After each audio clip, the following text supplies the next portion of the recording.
تو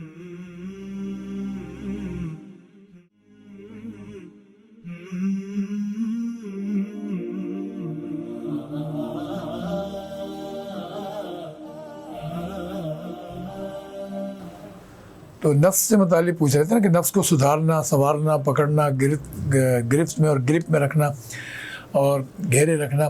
تو اس کا یہ ہے کہ جو نا نفس انسان کے ساتھ لگا ہے. فَأَلْهَمَهَا فُجُورَهَا وَتَقْوَاهَا وَنَفْسٍ وَمَا سَوَّاهَا فَأَلْهَمَهَا فُجُورَهَا وَتَقْوَاهَا سورہ والشمس. تو اس میں اللہ تعالیٰ نے فرمایا ہے. تو اللہ تعالیٰ نے دونوں صلاحیت اندر رکھ دی ہیں، نفس کے ساتھ ایک نظام بنا دیا ہے. اب فَأَلْهَمَهَا فُجُورَهَا وَتَقْوَاهَا قَدْ أَفْلَحَ مَنْ زَكَّاهَا وَقَدْ خَابَ مَنْ دَسَّاهَا. تزکیہ کرنے میں انسان انسانیت کی معراج کی طرف بڑھتا ہے، ایمانیات کی معراج کی طرف بڑھتا ہے، ابدیت کی معراج کی طرف بڑھتا ہے، للہیت کی معراج کی طرف بڑھتا ہے. اور اس میں جو ہے ایک بات بڑی سمجھنے کی ہے کہ یہ نہ سمجھیں کہ بھئی جو ہے نا بڑے جو کوئی ولی بن گئے تو اب ولی بن کے وہ جو ہے نا فارغ ہو گئے، اب ان کو جو ہے نا نفس کا کوئی معاملہ نہیں ہے اور شیطان کا کوئی معاملہ نہیں ہے. یاد رکھیے گا ایک بات کہ اولیاء کرام جتنے ولایت پہ آگے بڑھتے چلے جاتے ہیں تو وہ اپنے نفس کے معاملے میں بہت زیادہ احتیاط برتنے والے ہوتے ہیں. آپ سب کو دیکھیں گے کہ وہ اپنے آپ کو دنیا سے کنارہ کش رکھتے ہیں، مال سے اپنے آپ کو دور رکھ رہے ہیں، دولت سے اپنے آپ کو دور رکھ رہے ہیں، حلال حرام سے بچنے کی وجہ سے بہت احتیاط کرتے تھے. بڑے مقام پر جتنا دنیا کے معاملات کو سمجھتے جاتے تھے اتنا ہی احتیاط کرتے جاتے تھے. اور جناب رسول اللہ صلی اللہ علیہ وسلم نے بھی یہی فرمایا نا، الکیس من دان نفسہ وعمل لما بعد الموت والعاجز من اتبع نفسہ ہواها وتمنى علی اللہ. تو یہ جو ہے حضور کا فرمانا بتا رہا ہے کہ دانائی کس میں؟ جس نے اپنے نفس کو پہچان لیا، وعمل لما بعد الموت، اور موت کے بعد کے لیے جو ہے نا اعمال انجام دے رہا ہے، تیاریاں کر رہا ہے، زندگی گزار رہا ہے، لیکن ہر عمل جو کر رہا ہے اس میں ساتھ ساتھ آخرت بھی بنتی چلی جا رہی ہے. والعاجز من اتبع نفسہ ہواها وتمنى علی اللہ، کہ اپنی نفس کی خواہشات پوری کرنے میں لگے ہوئے.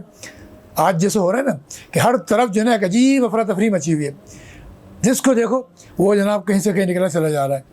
چلو ایک سوال کرتے ہیں یہاں پر، آپ لوگ جواب دیں. یہ جو دور چل رہا ہے، ایک چرچا یہ ہے ماڈرنائز، اور کیا کہتے ہیں، کیا بولتے ہیں بڑے لفظ ہیں اس کے لیے، اور کیا کون سا مائنڈیڈ، براڈ مائنڈیڈ، اور کیا بولتے ہیں لبرلزم، اور جناب وہ ٹرانسجینڈر، پتہ نہیں کیا کیا چیزیں ہو رہی ہیں، کیا مسئلے مسائل چلتے چلے جا رہے ہیں نا. تو یہ ساری باتیں جو ہیں، یہ ساری چیزیں، اور ساتھ میں کہتے ہیں جناب ترقی یافتہ دور، ترقی یافتہ معاشرہ، ترقی یافتہ انسان نے یہ ترقی کر لی، وہ ترقی کر لی. اب آپ لوگوں سے ایک سوال ہے، وہاں بھی ایک سوال ہے، تھوڑے دن چند سیکنڈ سے سوچیں جب تک کہ جواب آتا. آپ لوگ بھی سوچیں جس کے بعد بھی یہ کلپ پہنچے کہ یہ دور ترقی کا دور ہے. ذیشان صدیقی صاحب آپ فرمائیں، آپ فرمائیں طلحہ صاحب. فتنوں کا دور ہے، فتنوں کا دور ہے. دجالی فتنے. ہاں عمر حبیب صاحب آپ کچھ فرمائیں. یہ دور کون سا دور ہے؟ دنیا میں تو یہ چرچا ہے نا بھائی ترقی یافتہ دور، انسان نے آج اتنی ترقی کر لیا، یہ ہو گیا، وہ ہو گیا، چاند پہ پہنچ گیا. تو ابھی میں کلپ دیکھ رہا تھا، انہوں نے کہا چاند پہ پہنچ گئے تھے تو وہ اس زمانے میں تو آج کے حساب سے بہت کم جو ہے نا معاملات تھے سائنسی ترقی کے حساب سے، اس کے حساب سے آج تو اور زیادہ ہو گئی. تو اس کے بعد دوبارہ کیوں نہیں گئے؟ دیکھو کہنے والے تو کہہ رہے ہیں نا کہ بھئی جب گئے تھے، ہو کے آ گئے تو پھر تو دوسرا سفر تو آسان ہو جاتا ہے نا، دوسرے معاملات آسان ہو جاتے ہیں. تو گئے تھے تو پھر اب دوبارہ اس کے بعد سے اب تک کیوں نہیں گئے؟ یہ سوال اٹھا دیا. پھر بہت ساری چیزیں اور بھی پکڑ کے نکال رہے ہیں، کہیں چھاؤں کا معاملہ، کہیں جو نا کسی چیز کا، کہیں بہت ساری چیزیں لوگ نکالتے ہیں. خیر وہ تو ایک الگ بحث ہے. تو لوگ کہتے ہیں ترقی یافتہ دور. کس چیز کی وجہ سے کہتے ہیں؟ بڑی بڑی عمارتیں بن رہی ہیں، بڑے بڑے سلسلے ہو رہے ہیں، روڈ ایسے بن گئے، پارک ایسے بن گئے، جدید حالات آ گئے، اور مزید حالات آ گئے، یہ آ گئے، وہ آ گئے، اسٹیڈیم ایسے بن گئے، اسٹیڈیم بن گئے، اور فلاں یہ کھیل ہو رہے ہیں. چلو کھیل کے حساب سے کیا ہے، فیفا کو ہو رہے ہیں، سارے کمال کر دیا ویسے قطر نے. اللہ ان کو جزائے خیر دے، اللہ تعالیٰ سلامت رکھے، اور سارے ہی مسلم ممالک کو، حکمرانوں کو ایسے ہی غیرت اور ایسی جذبے دے. پوری دنیا بھر سے ممالک سے 12 لاکھ سے زائد پوری دنیا وہاں پہ اکٹھی ہوئی ہے، اور وہ کریم جیسی ہے، تیرے میرے جیسے نہیں ہے جو بیچارے جو ہے نا ایک وقت ٹماٹر لے لیے تو دوسرے وقت سوچتے ہیں چلو ابھی جو ہے نا پیاز سے گزارا کر لو، ایک وقت جو ہے دھنیا لے لیا، دوسری وقت کہا چلو پودینہ لے لو، اب یہ چیزیں چھوڑ دو. ان میں سے نہیں ہے. پوری دنیا کی کریم، کون سی کریم ہے؟ جو کریمیں لگا کے جو ہے نا بس کپڑے جو ہے نا چھوٹے سے مختصر کر لیے. غریب آدمی کے پھٹے ہوئے کپڑے ویسے ہی، وہ بیچارہ ویسے ہی ہو رہا ہے. یہ ان کی جو ہے نا نخروں میں ترقی کر لیے تو قطر نے صحیح کر دیا معاملہ. پھر بڑی جو ہے نا دنیا بھر سے ان کی جو ہے نا تبلیغ کے لیے اور ان کو سمجھانے کے لیے، اسلامی تعلیمات سے آگاہ کرنے کے لیے، اللہ رسول اور ان کے بارے میں بتانے کے لیے جو ہے نا بڑے بڑے جو ہے نا ہمارے اسکالرس اور بڑے بڑے جو ہے نا دانشور ان کو بھی اکٹھا کر لیا کہ اس دورانیے میں بڑے بڑے ہال کا انتظام کیا ہے کہ جو وقفے رہیں گے اس میں وہ جو ہے نا لیکچر وغیرہ سنیں، اسلام کے بارے میں سنیں، تعلیمات کے بارے میں سنیں، انسانی ترقیات کے بارے میں سنیں. تو سلام ہے بھائی، سب کی طرف سے سلام. اللہ تعالیٰ سے کام لیتا رہے. تو بہرحال لوگ یہ کہتے ہیں. ہاں دیکھیں نا کتنی چیزوں پہ کپڑوں کی پابندی لگائی ہے، جو ہے نا شراب کے معاملات کی اور دوسری جتنی خرافات ہیں جو انسانیت. اسلام تو بہت اعلیٰ چیز ہے نا. اللہ تعالیٰ جس نے کائنات بنائی ہے، جس نے اللہ تعالیٰ نے ایک ذرہ بنایا ہے، جو اللہ خالق کل شیء، وہ ذات جو ہے اس ذات نے بتایا کہ تمہاری معراج اور تمہاری ترقی کس چیز میں ہے. تو وہ ساری چیزیں اگر وہاں ان کو آگاہ کیا جا رہا ہے بہت بڑی بات ہے. کھیل کو اگر جو ہے انہوں نے اس چیز پہ ڈال دیا کہ بھائی صحیح رستہ بھی دکھاؤ، صحیح رخ بھی دکھاؤ، تو بہت اعلیٰ بات ہے. یہی کرنا چاہیے. اللہ تعالیٰ ایسا کرے، سب کو اچھی توفیق دے. دیکھیں واقعتاً اس میں کوئی شک نہیں جو کہا جا رہا ہے ترقی پائی انسانیت نے، ایسی چیز اور ایسی ترقی کبھی نہیں دیکھی تھی. اپنے دور میں سب کرتے رہے. کوئی احرام بنا رہا ہے، کوئی فلاں بنا رہا ہے، کوئی چیز بنا رہا ہے، کوئی پہاڑوں میں گھر بنا رہا ہے، سردی گرمی کے حساب رکھ رہا ہے، سب کچھ رکھ رہا ہے. ہر دور میں انسان کمالات دکھاتا رہا ہے. اس دور میں کیا ہے کہ وہ تمام چیزیں جو ہے نا بہت آسانی کے ساتھ ایسی چیزیں انسان نکال رہا ہے کہ جس کی وجہ سے سفر جو ہے وہ بالکل مختصر ہو گئے. ایک دوسرے سے بات چیت آسان ہو گئی. دنیا کے اس کونے میں آپ اور ہم بیٹھے ہوئے، پوری دنیا جو ہے دیکھ رہی ہے ہمیں. پوری دنیا تک ہمارا میسیج جا رہا ہے، دنیا کا ہمارے پاس آ رہا ہے. صرف ہم ہی چیمپئن نہیں ہیں، دنیا کا ہم سے زیادہ آ رہا ہے.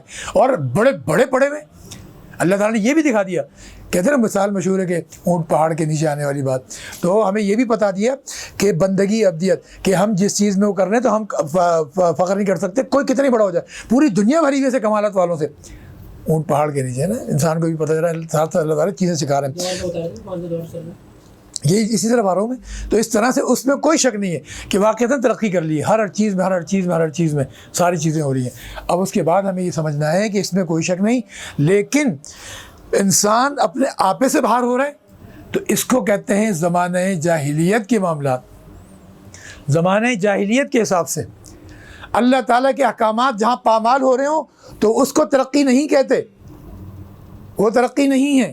اللہ کے رسول کے احکامات، اللہ تعالیٰ کے انبیاء کرام ان کے رستوں سے ہٹ کر جو چیز ہو رہی ہے اس کو زمانہ جاہلیت اور اس کی رسمیں کہتے ہیں. وہ تمام کی تمام چیزیں انسان کی تباہی اور بربادی کا باعث ہوتی ہیں. تو اس کے لیے اپنے نفس کو قابو کرنا ہے. تبھی تو یہ ارشاد ہے امام غزالی نے فرمایا، تو اس میں فرمایا کہ من عرف نفسہ فقد عرف ربہ. جس نے اپنے نفس کو پہچان لیا اس نے اپنے رب کو پہچان لیا، وہ رب تک پہنچ گیا. تو نفس پر بڑی محنت کرنی ہے. وہ سارے معاملات جو انسان کے اندر خواہشات اللہ نے رکھی نا، وہ خواہشات پوری کرنا منع نہیں ہے، لیکن خواہشات کے جو دائرہ کار ہے اس پر عمل کرنا ہے. ایک انسان کو شادی کا تقاضا ہے، نفس کی جو نا خواہشات ہیں تو شادی کرے. شادی سے ہٹ کے اگر کنیزوں کا دور ہے، کنیزوں کے سلسلے ہیں، تو اسلام نے اجازت دی ہے. شادی کے جو دائرے کار ہیں 4 شادی تک بیک وقت انسان کو اجازت دیے کرے. ایک مومن مسلمان ہونے کے ناطے اللہ رسول اور اسلام کو ماننے والا، قرآن پر ایمان رکھنے والا اور نبی اکرم صلی اللہ علیہ وسلم کے فرمان پر ایمان رکھنے والا، اس کے لیے 4 شادی بیویاں بیک وقت رکھ سکتا ہے. اور اس کے علاوہ کنیزوں کا دور ہے، سلسلہ ہو، تو کنیزیں بھی وہ جتنی جائے رکھے، کوئی معاملہ کوئی مسئلہ ہی نہیں ہے. اس سے ہٹ کے پھر جو بات آتی ہے نا وہ آ جاتی ہے سرکشی کی. فَمَنِ ابْتَغَىٰ وَرَاءَ ذَٰلِكَ فَأُولَٰئِكَ ہُمُ الْعَادُونَ. تو اس سے ہٹ کے کوئی چل رہا ہے جا رہا ہے تو اللہ کے احکامات ٹوٹ رہے ہیں. وہ زناکاری کہلاتی ہے، وہ دوسروں کے حق کی پامالی کہلاتی ہے. بھائی وہ کسی کی بہن ہے، وہ کسی کی بیٹی ہے، وہ کسی کی بیوی ہے، وہ کسی کی ماں ہے، تو ان پر جو ہے نا اس کی اجازت نہیں تھی. آپ نے نکاح میں لے لیا ہے، آپ کی بیوی ہے. تو جس طرح دوسرے کا تحفظ ہے ویسے آپ کا بھی تحفظ ہے. جس طرح دوسرے کی آپ کی بیٹی کے ایک تحفظ اور بہنوں کا ماں کا ایک تحفظ ہے، ایسے ہی دوسروں کی بھی تحفظ ہے. تو اس کی اجازت اس لیے نہیں دی گئی ہے. اسلام نے ہر اس چیز سے روکا ہے جس میں دوسرے کی حق تلفی ہو رہی ہے، جس میں دوسرے کے حقوق پامال ہو رہے ہیں، دوسرے کے حقوق کے ساتھ بددیانتی ہو رہی ہے، خیانت ہو رہی ہے، اس سے منع کیا. شراب اگر حرام کی ہے تو کیوں حرام کی ہے؟ کہ بدحواس ہونے کے بعد انسان کو ماں بہن کا فرق ختم ہو جاتا ہے، اچھے برے کی تمیز ختم ہو جاتی ہے، بدحواس ہو جاتا ہے، نقصان پہنچا رہا ہوتا ہے. اسلام نے اس سے منع کر دیا. تو جس چیز میں انسان کا، انسانیت کا اور لوگوں کا نقصان ہے اس سے اسلام نے روکا ہے. اور اسلام نے دائرہ کار بتا دیا کہ اس دائرہ کار میں رہ کر آپ کریں. بیوی ہے، کنیزیں ہیں، ٹھیک ہے، آپ اس میں جو ہے نا کوئی قدغن نہیں لگایا اسلام نے، لیکن دوسری عورتیں ہیں، اگر وہ دوسرے کو ایسی چیز کر رہی ہیں تو یہ تو بازاری کہلاتے ہیں، ان کو بڑے بڑے گندے الفاظ سے لوگ یاد کرتے ہیں، جتنی بھی ایسی چیزیں ہیں اس کے لیے اسلام نے سخت سزائیں رکھ دی ہیں۔ اگر شادی شدہ کوئی اس طرح گناہ کرے، مرد غیر محرم مرد اور عورتیں شادی شدہ ہوں تو سنسار کیا جاتا ہے، جان سے مار دیا جاتا ہے جب ثابت ہو جائے، گواہ شہادت معاملہ مکمل ہو جائے۔ اور اگر غیر شادی شدہ کنوارے تو کنواروں کے لیے کوڑے رکھیں، ان کو 100 کوڑے مارے جائیں گے۔ یہ ساری چیزیں جو ہے نا اسلام نے اس لیے رکھی ہیں، تحفظات ہیں۔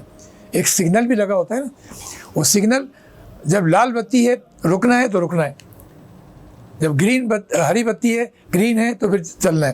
کیوں؟ کہ دوسرے کے حقوق کا اس میں تحفظ ہے۔ آپ سگنل توڑیں گے تو جو جانے والے دوسرے کا حق تھا وہ آپ نے تلف کر دیا، وہ حق دبا دیا۔ قانون بھی اسی لیے بنتا ہے، قانون اسی لیے ہوتا ہے کہ دوسروں کے حقوق کی تحفظ رہے، آپ حقوق پامال نہ کریں، تو اس لیے اپنے نفس کو بڑے تحفظات سے لے کے چلنا پڑتا ہے۔ اور اس سلسلے کے لیے ایک شعر پڑھتے ہوئے ایک بڑا خوبصورت واقعہ اور قصہ آپ کو سنا کے پھر بات کو سمیٹ لیتے ہیں۔ فرمایا کہ نچت کر سکے نفس کے پہلوان کو، ایک بہت بڑی شخصیت بر صغیر پاک و ہند کی بہت زبردست بزرگ شخصیت حضرت خواجہ عزیز الرحمن صاحب مجذوب غوری رحمۃ اللہ علیہ، جو خلیفہ اجل میں سے حضرت تھانوی رحمۃ اللہ علیہ کے، وہ فرماتے ہیں کہ نچت کر سکے نفس کے پہلوان کو تو یوں ہاتھ پاؤں بھی ڈھیلے نہ ڈالے، ارے اس سے کشتی تو ہے عمر بھر کی، کبھی وہ دبا لے کبھی تو دبا لے۔ تو یہ چت پٹ کا سلسلہ نفس سے چلتا رہتا ہے، بڑوں کے ساتھ بڑے بڑے امتحانات ہوتے ہیں، تو اس لحاظ سے چلتا ہے سلسلہ۔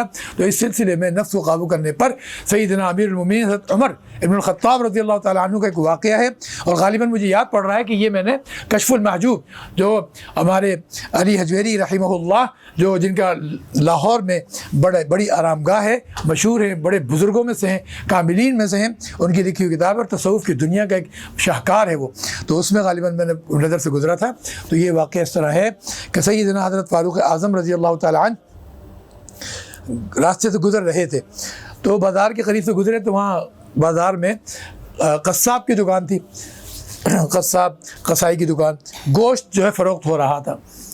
تو نفس نے کہا کہ امیر المومنین اتنا زمانہ گزر گیا، اتنا عرصہ گزر گیا، آپ نے گوشت ہی نہیں کھلایا، اتنا وقفہ ہو گیا، چلیں اب تو گوشت کھلا دیں، آج گوشت کھلا دیں، اتنے وقت کافی اتنا۔ تو ظاہر ہے سب کو معلوم ہے کہ یہ سارے کے سارے جناب رسول اللہ صلی اللہ علیہ وسلم اور خلفائے راشدین صحابہ کرام، یہ تو ساری انسانیت کے لیے جو نا سب کچھ انہوں نے لٹا دیا، خود بھوکے ہیں، دنیا کے پیٹ بھر رہے ہیں، انسانیت کا پیٹ بھر رہے ہیں، اور عالم اسلام کے لیے خدمت میں لگے ہوئے ہیں، خود جو ہے پریشان ہیں، دوسروں کی پریشانیاں دور کر رہے ہیں، خود مصیبت میں ہیں، دوسروں کی مصیبتیں دور کرنے میں لگے ہوئے ہیں۔ تو یہ سارے کے سارے معاملات، اس لیے جناب رسول اللہ صلی اللہ تعالی وسلم نے یہ اعزازات سے نوازا کہ علیکم بسنتی وسنت الخلفاء الراشدین المہدیین فتمسکوا بها وعضوا علیہا بالنواجذ۔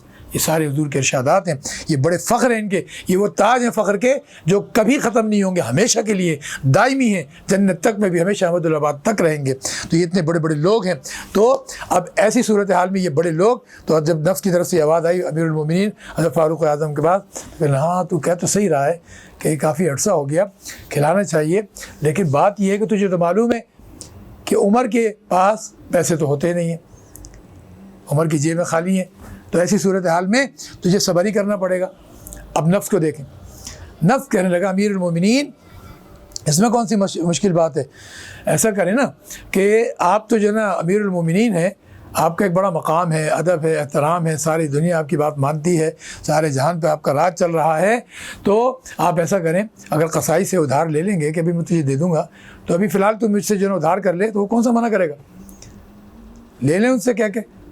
تو امیر المومنین کہنے لگا ترکیب تو اچھی ہے، بات تو نے صحیح بولی ہے، اور اس طرح ہو سکتا ہے، اس میں کون سا مسئلہ ہوتا رہتا ہے، اتار چڑھاؤ ادھار کے سلسلے ہوتے رہتے ہیں، تو یہ نے صحیح کہا ہے۔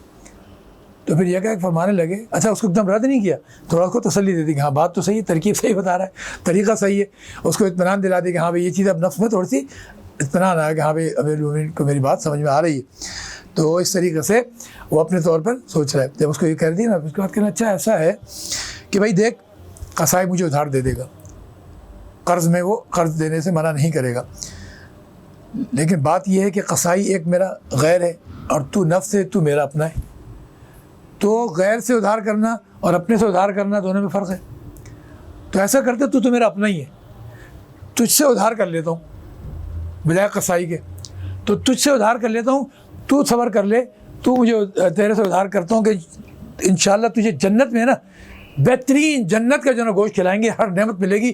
تو آج میرے سے ادھار کر لے, آج یہ سودا تو مجھ سے کر لے, بجائے قصائی سے ادھار کرنے کے, اس سے سودا کرنے کے تجھ سے سودا کر لیتا ہوں.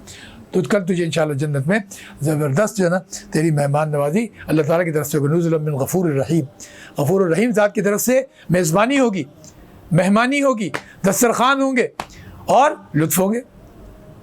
تو اس طریقے سے حضرت عمر رضی اللہ تعالیٰ نے سمجھایا اور بہلا پسلا کے اس کو اس طرح باتوں میں لگا کے آگے لے گئے. تو کیا معلوم ہوا کہ نفس سے مقابلہ ان بڑی بڑی ہستیوں کو بھی کرنا پڑتا تھا. بس فرق یہ ہے کہ وہ حلال چیزوں میں بھی اور اتنی اعلیٰ چیزوں میں بھی اپنے فقر و افلاس کی افلاس کی وجہ سے اور ان چیزوں کی وجہ سے یہ ان معاملات میں تھے. تو یوں جو ہے نا وہ اس طریقے سے اس نفس کو حلال چیزوں میں بھی اس طریقے سے بہلا لیتے تھے. آج لوگ حرام چیزوں میں کہہ رہے ہیں, ارے کون سا فرق پڑ جاتا ہے, حرام کے حلال کے سب مکس رکھیں, سود کے مسئلہ ارے کون سا فرق پڑ جاتا ہے, ساری دنیا کرے ہمیں, ساری دنیا کر وہ بھائی ساری دنیا کر رہی تو اللہ رسول کے احکامات توڑ کے کر رہی ہے. اللہ رسول کے احکامات سے توڑنے پر اب یہ سود کا مسئلہ ہے, اللہ تعالیٰ اتنی بڑی بات کہہ رہا ہے, فَإِن لَمْ تَفْعَلُوا فَأْذَنُوا بِحَرْبٍ مِّنَ اللَّهِ وَرَسُولِهِ, اللہ اور اس کے رسول سے جنگ. اللہ کا بھی مقام بڑا, اللہ کے رسول کا مقام بھی بڑا. اللہ کے رسول جو ہے ساری چیزیں سنبھال رہے ہیں, اللہ تعالیٰ نے ان کے ذریعے سے سارا جہان جو ہے چلایا رحمۃ للعالمین. تو اللہ رسول سے اعلان جنگ والی بات ہے. بندہ کہہ رہا ہے نہیں, جو من میں آری کر رہا ہے, کتنے دن کی زندگی ہے, 60-65 برس اور بس. تو یہ ساری باتیں ہیں کہ اس مصور کا ہر شاہکار 60-65 برس اور بس, یہ والی بات ہے. تو کہنے کا مقصد یہ ہے کہ اپنے نفس کو وہ لوگ تو حلال چیزوں میں بھی, جائز چیزوں میں بھی, اتنی چھوٹی چھوٹی جو ہے خواہشات میں بھی اس طرح کنٹرول کر رہے ہیں. اور ہم آج دوسرے اپنے حرام چیزوں کے لیے جو ہے تعویلات نکال لیتے ہیں, وہ کوئی نہ کوئی جو ہے ذہن سے بات نکال لیتے ہیں, ساری چیزیں کر لیتے ہیں. تو ان تمام باتوں کو بھی خیال میں رکھا جائے اور اپنے نفس کو قابو میں رکھا جائے. اور آپس کے رویوں کے لیے بھی یاد رکھیے کہ امیر المومنین کی 1-2 باتیں یہاں سن لیجئے کہ امیر المومنین دوسروں کے لیے کرنے پر تل جاتے تھے, کر کے چھوڑتے تھے, اپنی ذات کے لیے جو ہے مسئلہ اس میں جو ہے ٹال جاتے تھے, بہلا پسلا کے اپنے آپ کو سنبھال لیتے. دوسروں کا مسئلہ آ جائے تو وہاں چھوڑتے نہیں تھے جب تک کہ کام پورا نہیں ہو جائے, حضور کی سنت پر عمل کرتے ہوئے. اور امت کے لیے جو ہے ہر وقت دوڑ بھاگ کرتے رہنا, ساری باتیں واقعات مشہور ہیں. تو ہم بھی اپنی ذات کے مسئلوں کے لیے, ان کے لیے تو جو ہے نا ہم لوگ بہت کچھ سوچتے ہیں, دوسروں کے لیے ہمارے پاس کچھ نہیں ہوتا, یہ بھی خیال رکھنا ہے. اور دوسروں میں سب سے پہلے ہمارے اور آپ کے گھر والے, بیوی, بچے, خاندان کے لوگ, سب سے پہلے یہ ہیں. اقربا جو ہے عزیز و اقارب, ان کا حق پہلے. کوئی بھی ایسی چیز ہے جو آپ کر رہے ہیں تو ان پر دگنا ثواب ہے. یہاں تک کہ زکوٰۃ بھی اگر ہے جو مستحق قریب ترین جن کو دیا جا سکتا ہے تو ان میں سب سے پہلے ان کو دیں گے. ہدیے, تحفے, گفٹ اور سارے معاملات ان کے لیے جو پہلے سے پہلے کیا جائے گا. تو ان تمام چیزوں کا بھی خیال رکھنا بہت ضروری ہے, ورنہ انسان الٹ پلٹ میں لگ کر اپنے سارے معاملات خراب کر لیتا ہے. اللہ تعالیٰ ہمارے نفس کو بھی قابو میں لے آئے اور ہر طرح سے ہمیں اچھی توفیق عطا فرمائے.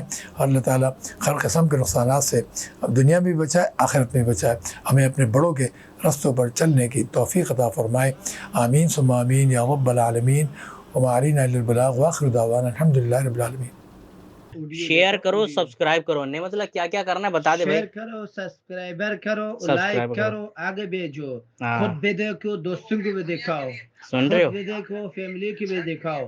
بیانہ سنتا جاؤ, ثواب کماتا جاؤ. بہت اچھا بولا.